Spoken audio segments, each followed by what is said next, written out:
tu regardes le profil de Cole Caulfield, il a marqué, j'avais les statistiques, là. Bon, il a marqué 53 buts à ses 123 premiers matchs dans la Ligue nationale. Je regardais qui avait fait ça.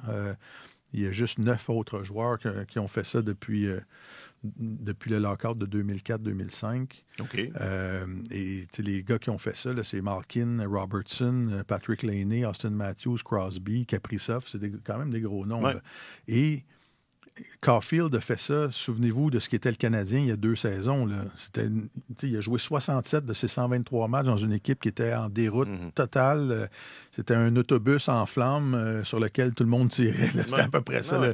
Et il a réussi quand même à marquer 53 buts en 123 matchs. Je pense qu'il va être un marqueur régulier de 40 buts et plus. Cette année déjà, c'était juste sa 2e année dans une équipe non compétitive.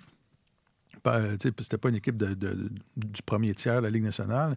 Et s'il avait joué toute la saison, il aurait probablement flirté avec la marque des 45-50 buts. Là. Alors, et tu regardes la façon dont ces gars-là sont payés présentement dans la Ligue nationale. Ces gars-là touchent des salaires de 9 millions et plus.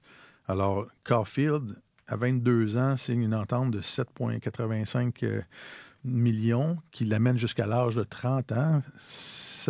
Il y a de très grandes chances que ça devienne un contrat très avantageux pour le Canadien. Et j'espère que quand il va arriver à la moitié de son contrat, Caulfield ne commencera pas à faire du ressentiment, à dire... Comme Pacioretty a fait. J'espère qu'il va se souvenir qu'il était content. Parce que là, il ne faut pas oublier, là, le plafond est à peu près gelé depuis 4 ans. Ouais. Là, ça va se mettre... on va revenir à la normale après la prochaine saison. Et là, il va y avoir des hausses de plafond salarial. Il y a des contrats de plus en plus gros qui vont se signer année après année.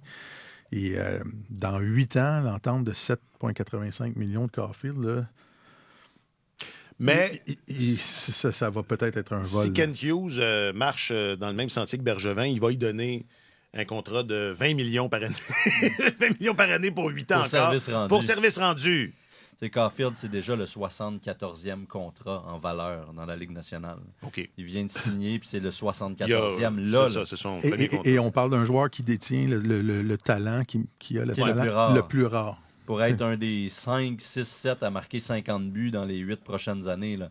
Mais il y a le 74e contrat. Au moment où on se parle, déjà dans 2 ans, il va avoir comme le 100e contrat. Là, donc, c'est sûr que pour lui, c'est autre chose. Puis, on parle de 50... C'est quoi, 53 buts en 123? 53 en 123. Mais n'oubliez pas qu'il a marqué 1 but en 30 matchs sous Dominique J'allais Ducharme, dire, alors qu'il était complètement il y a eu une perdu. disette, Alors là, si tu ramènes ça, ça fait 52 en 93. Ça, c'est une moyenne de 0,56 par match. On est sur un rythme de 46 buts par saison déjà. Ouais. Alors, c'est sûr que ce contrat-là, si Caulfield reste en santé, c'est sûr que ce contrat-là va tourner à l'avantage du Canadien. Cela dit, ils ont clairement établi une hiérarchie.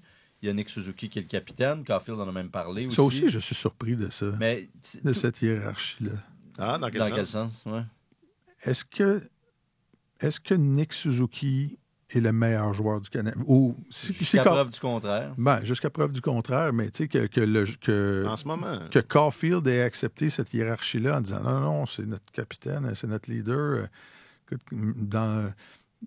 Suzuki est un joueur, je pense, qui est plus complet, mais qui n'a pas encore un bilan défensif très reluisant dans sa carrière. Là.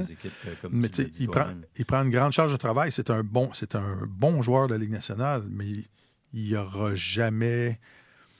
s'approchera jamais des sphères où il y a moins d'oxygène, je pense, au même niveau que Caulfield. Probablement pas. Alors, mais ça se compare mal aussi. Ça se compare difficilement, mais c'est un joueur avec plus de responsabilité. Comparons à un autre niveau. Patrice chez les Bruins, Patrice Bergeron avec Pasternak. C'est bon. Ouais.